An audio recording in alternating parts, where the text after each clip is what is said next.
Assalamualaikum warahmatullahi wabarakatuh.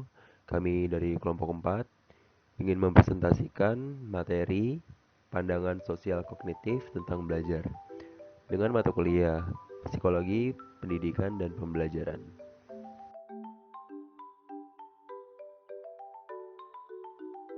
Sebelum kembali ke topik, alangkah baiknya saya memperkenalkan rekan-rekan kelompok saya yang membantu merancang materi ini.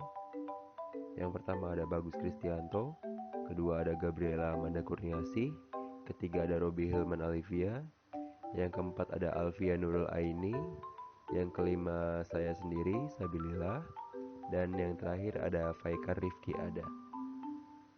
Selanjutnya materi ini akan dibawakan oleh teman saya. Pengertian belajar mandiri. Belajar merupakan aktivitas manusia yang paling kompleks dan berlangsung sepanjang hayat. Semenjak dalam kandungan janin sudah mulai belajar. Pengertian mandiri dapat ditinjau dari sudut pandang etimologi dan terminologi. Mandiri secara etimologi diartikan sebagai keadaan dapat berdiri sendiri atau tidak tergantung pada orang lain. Sedang secara terminologi, mandiri dimaknai sebagai kecenderungan untuk melakukan sesuatu tanpa minta tolong kepada orang lain.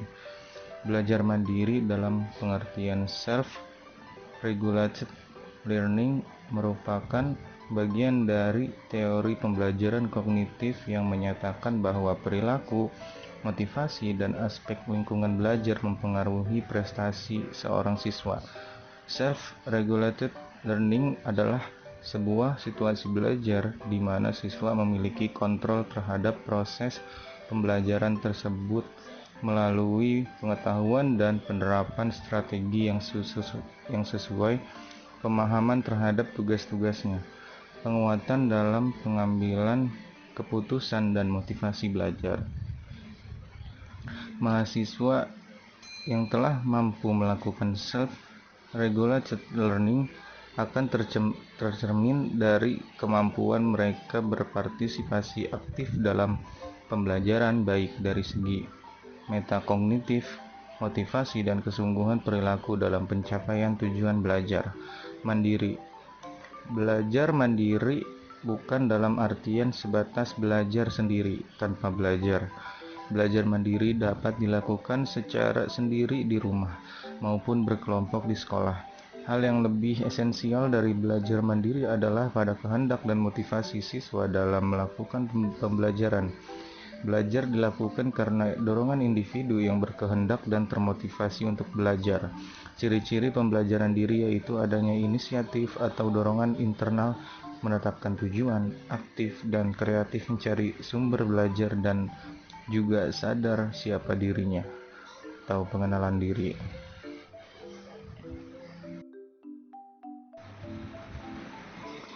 Pengembangan dan penerapan pembelajaran mandiri. Dalam mengembangkan belajar mandiri dan usaha mendorong pencapaian belajar sepanjang hayat atau lifelong education, pada pembelajar harus didekati dan dimensi pedagogis, psikologis, dan sosial. Pengembangan belajar mandiri yang menyentuh ketiga dimensi dalam praktek pembelajaran tidak boleh berjalan setengah hati. Manifestasinya pemberian tugas-tugas belajar tidak sekedar berorientasi harapan agar pembelajar menjadi aktif, namun lebih dari itu pembelajar menjadi otonom dan meningkat kapabilitas belajarnya. Pada posisi ini, dosen atau guru harus mereposisi diri dari menjadi kendali atas nama sistem, kurikulum, dan silabus serta rencana lain yang telah ditetapkan menjadi fasilitator dalam dimensi pedagogis, sosial, dan psikologis. Dosen ataupun guru bukan penulis lagu, tetapi pengatur orkestra pembelajaran yang membangkitkan motivasi dan daya improvisasi. Ukuran-ukuran keberhasilan yang merujuk kepada kompetensi dan tujuan yang telah dinyatakan adalah tidaklah salah. Tetapi ruang-ruang otonom belajar yang diberikan kepada pembelajar tidak seharusnya dilihat dari kacamata kuda. Dosen atau guru harus banyak mengidentifikasi pengalaman dan pengetahuan pembelajar dalam kawasan otonomi belajar menjadi sumber informasi dalam mengembangkan motivasi intrinsik untuk belajar lanjut. Rancangan pembelajaran harus ditetapkan atas dasar konstruktivistik berbasis real world. Menangani proyek, berperan sebagai ahli sebagai pemecah masalah. Strategi-strategi pembelajaran yang efektif harus memberikan ruang bagi pembelajar untuk menelaah persoalan dari berbagai sudut pandang. Kata efektif mengindikasikan betapa pentingnya mengupayakan pembelajar harus memiliki strategi belajar dan menjadi pembelajar mandiri yang efektif. Pengembangan kemampuan atau keterampilan yang diperlukan baik teknis maupun kognitif dalam belajar mutlak diperlukan. Mengembangkan belajar mandiri dalam arti sesungguhnya adalah mengupayakan bagaimana membantu pembelajar agar bisa menjadi pembelajar mandiri yang efektif dan sukses. Selain keterampilan teknis, kemampuan kognitif memiliki peran besar untuk mensukseskan belajar mandiri sehingga pengembangannya tidak hanya bersifat permukaan namun melibatkan keterampilan metakognisi. Keterampilan kognisi seperti strategi kognisi bisa dikembangkan lanjut menjadi level kemampuan metakognisi.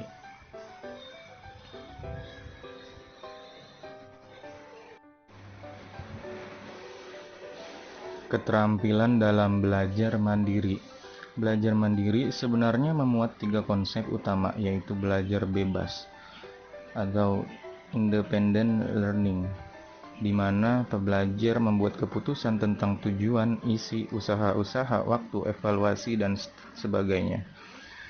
Dalam belajar, bantuan dari pihak lain bisa diterima atau tidak menurut kebutuhan dan standar yang ditetapkan pembelajar.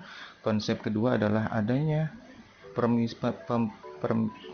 pemisahan ketergantungan pembelajar terhadap guru dan atau dosen yang sering dikonotasikan pemisahan secara fisik antara pembelajar dan guru. Misalnya dalam belajar jarak jauh. Konsep ketiga adalah adanya kontrol psikologis di mana elemen-elemen penting dari aktivitas belajar dikontrol oleh pembelajar secara bebas daripada dikontrol oleh elemen-elemen dalam kurikulum. Konsep di atas memberikan catatan bahwa karakteristik belajar mandiri adalah tingkat kedalaman pembelajar dalam melakukan kontrol atas proses belajarnya. Efektivitas atau keberhasilan menjadi pembelajar mandiri dapat digambarkan dalam 2 atribut psikologis, yaitu atribut yang berkaitan dengan kepribadian dan atribut yang berkaitan dengan kognitif. Dukungan keterampilan-keterampilan sebagai bekal belajar mandiri efektif meliputi keterampilan umum, keterampilan dalam menetapkan tujuan, kompetensi terhadap materi, keterampilan mengambil keputusan. Mengembangkan strategi metakognis. Membantu seseorang menjadi pembelajar mandiri yang efektif tidaklah mudah. Pembelajar dengan karakteristik belajar mandiri akan sangat berbeda dengan pembelajar lain. Salah satu cara adalah pemberian otonomi belajar sehingga pembelajar melakukan pengaturan belajarnya sendiri atau self-regulated learning. Secara metakognisi, pembelajar adalah seseorang yang merencanakan, mengorganisir, membelajarkan diri, memonitor diri, dan mengevaluasi diri dalam berbagai tahapan proses belajar. Terkait dengan motivasi, pembelajar mandiri mempersepsikan diri sebagai orang yang kompeten, percaya diri, dan otonom. Perilaku pembelajar mandiri dimanifestasikan dalam upaya memilih, menstruktur, dan menciptakan lingkungan yang mendukung aktivitas belajarnya. Baik, selanjutnya adalah implikasi-implikasi pedagogis. Model yang diajukan Flavel bisa diadaptasi dalam praktek pembelajaran oleh para guru atau dosen melalui praktek pembelajaran. Model ini mengisyaratkan bahwa pengembang belajar mandiri bisa diupayakan dalam praktek pembelajaran formal tradisional. Beberapa implikasi pedagogis yang perlu diperhatikan. Guru atau dosen merancang pembelajaran dengan materi bersumber dari dunia nyata dengan tugas-tugas untuk menangani proyek. Didorong untuk berpikir layaknya ahli. yang diorientasikan untuk menimbulkan keaktifan berpikir dan belajar. Rencana pengajaran harus diganti dengan rencana mengorganisir siswa belajar. Banyak menggunakan strategi pembelajaran yang bisa mengaktifkan pembelajar, misalnya inquiry, discovery, dan pendekatan-pendekatan student center. Metode-metode seperti problem-based learning, belajar bebas, pendekatan keterampilan proses, experiential learning merupakan contoh-contoh dari sekian metode yang bisa dipakai. Pengembang kemampuan berpikir disertai usaha untuk mengenalkan pembelajar atau proses berpikirnya. Cara melakukan kontrol aktivitas belajarnya, membangkitkan rasa percaya diri, rasa mampu sehingga termotivasi untuk belajar. Guru atau dosen melakukan bimbingan selama proses belajar, membantu pembelajar menemukan strategi metakognitis dengan mengembangkan pengetahuan metakognitis belajar dan mengidentifikasi pengalaman metakognisi pembelajar. Guru atau dosen harus memberikan otonomi dan kepercayaan yang lebih besar kepada pembelajar atau kemampuannya dalam mengatur dan mencapai tujuan belajarnya.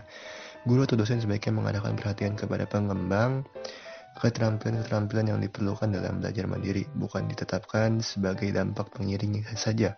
Hubungan guru, dosen dengan pembelajar tidak hanya dibangun antara suasana kelas dengan motivasi konteks mikro, namun harus mengarah kepada hubungan antara motivasi dengan kesempatan-kesempatan belajar yang memenuhi kebutuhan-kebutuhan dan kepuasan psikologis keduanya. Konteks mikro.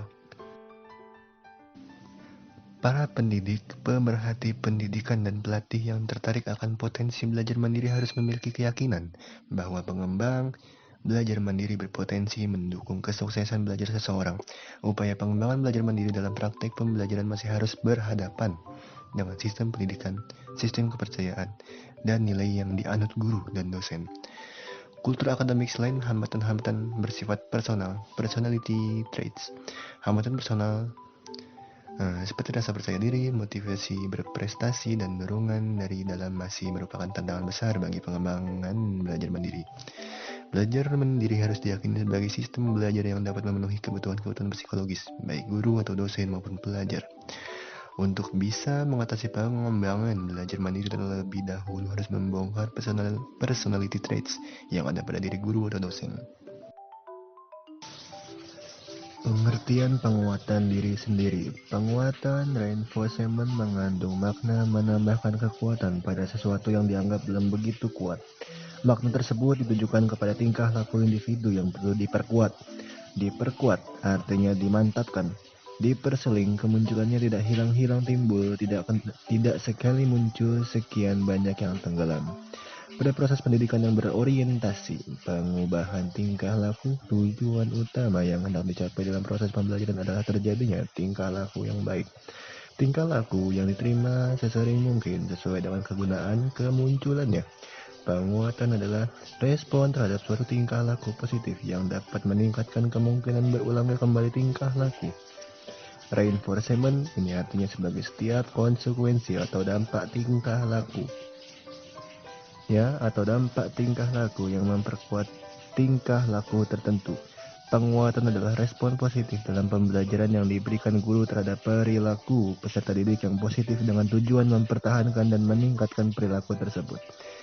Penguatan mempunyai pengaruh yang berupa sikap positif terhadap proses belajar siswa dan bertujuan sebagai meningkatkan perhatian siswa terhadap pelajaran, merangsang dan meningkatkan motivasi belajar, dan meningkatkan kegiatan belajar dan membina tingkah laku siswa yang produktif. Dapat disimpulkan bahwa penguatan berpengaruh terhadap motivasi peserta didik untuk mempertahankan serta meningkatkan perilaku positif. Tujuan dari penguatan dalam pembelajaran ialah meningkatkan motivasi serta perhatian peserta didik saat pembelajaran berlangsung, serta dapat mengembangkan cara pikir peserta didik ke arah yang lebih baik. Komponen keterampilan penguatan. Komponen keterampilan penguatan terdiri dari 6 bentuk, yaitu yang pertama ada verbal reinforcement.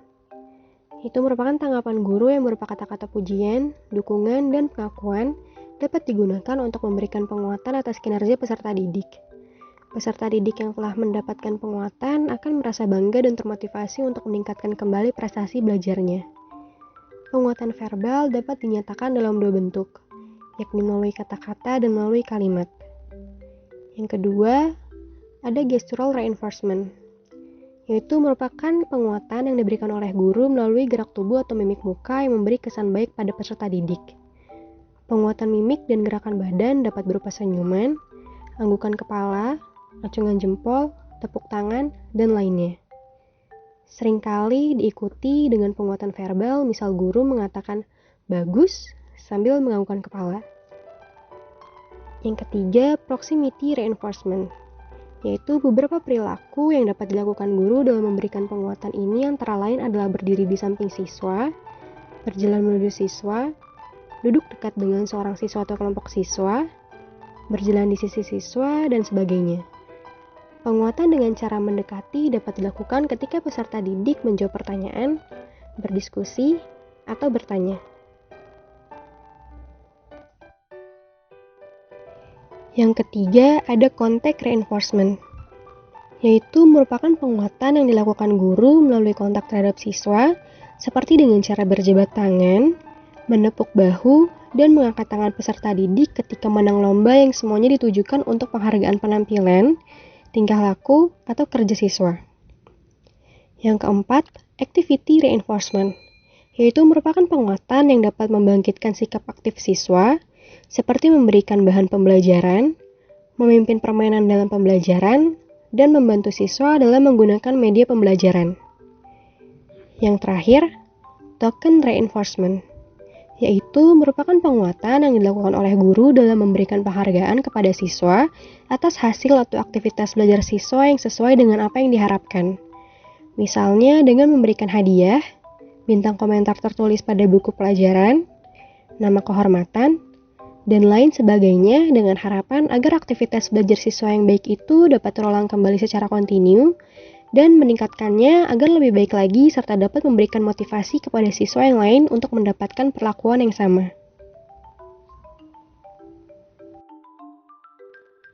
Materi selanjutnya adalah prinsip-prinsip penggunaan penguatan. Pemberian penguatan atau reinforcement sifatnya sederhana dalam pelaksanaannya. Namun, dapat pula reinforcement yang diberikan pada siswa malah membuat mereka enggan belajar karena reinforcement yang diberikan tidak sesuai dengan yang dikehendaki siswa. Dalam pemberian penguatan atau reinforcement, yang terpenting harus sesuai dengan tindakan yang dilakukan oleh siswa tersebut. Pemberian reinforcement yang berlebihan akan berakibat fatal.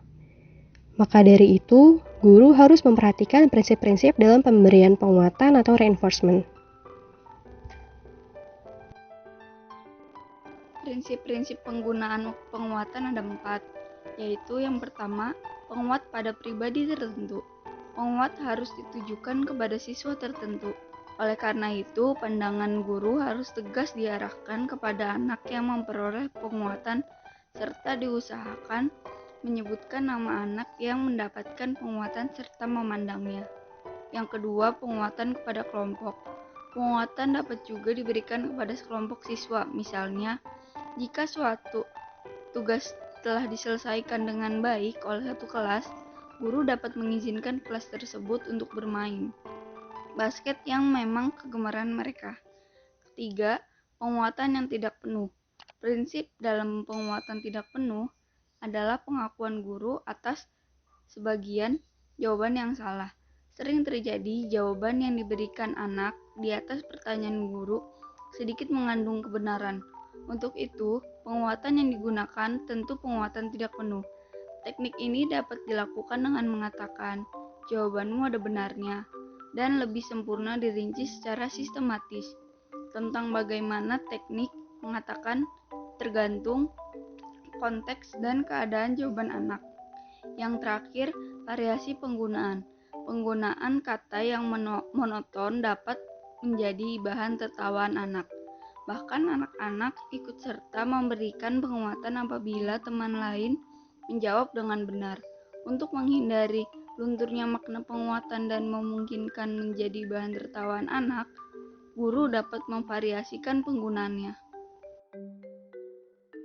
Cara menggunakan penguatan. Pertama, Penguatan kepada pribadi tertentu. Penguatan harus jelas kepada siapa yang ditujukan agar lebih efektif. Sebelum memberikan penguat, guru terlebih dahulu harus menyebut nama siswa yang bersangkutan sambil menatap kepadanya.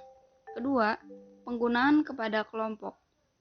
Penggunaan dapat pula diberikan kepada sekelompok siswa, misalnya jika satu tugas telah diselesaikan dengan baik oleh satu kelas, guru dapat mengizinkan kelas tersebut untuk bermain basket yang memang kegemaran mereka. Ketiga, pemberian penguatan dengan segera. Penguatan seharusnya diberikan segera setelah muncul tingkah laku atau respon siswa yang diharapkan. Penguatan yang ditunda cenderung kurang efektif, disebabkan jika tidak segera dilakukan akan menimbulkan kejenuhan pada peserta didik. Yang keempat, variasi dalam penggunaan. Jenis atau macam penguatan yang digunakan hendaknya bervariasi, tidak terbatas pada suatu jenis karena hal ini akan menimbulkan kebosanan dan lama-kelamaan akan menjadi kurang efektif.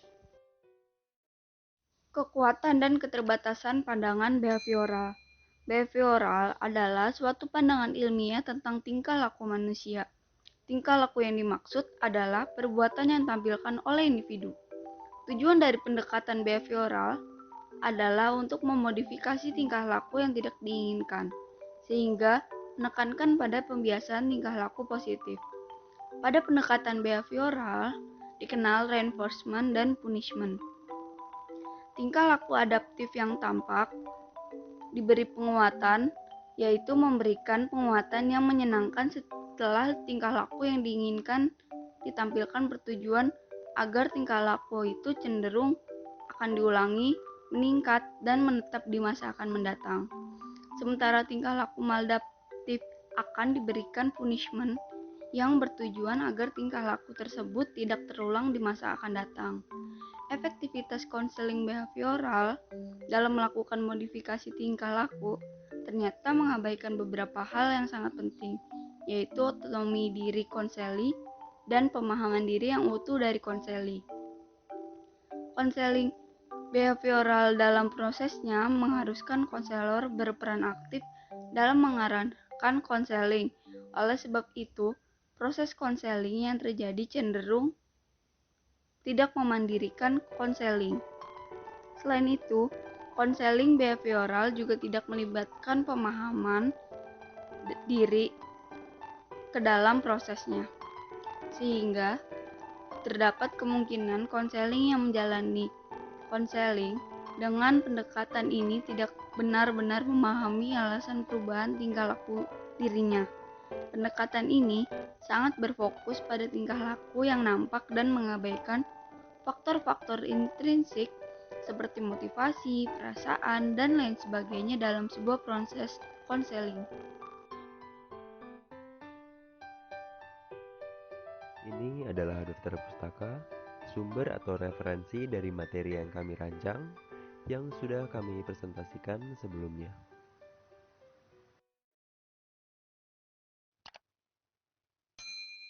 Saya mewakili rekan-rekan kelompok berterima kasih sebesar-besarnya kepada teman-teman dan juga Bu dosen yang sudah meluangkan waktu melihat dan mendengar presentasi dari kami. Jika ada kekurangan, mohon dimaafkan.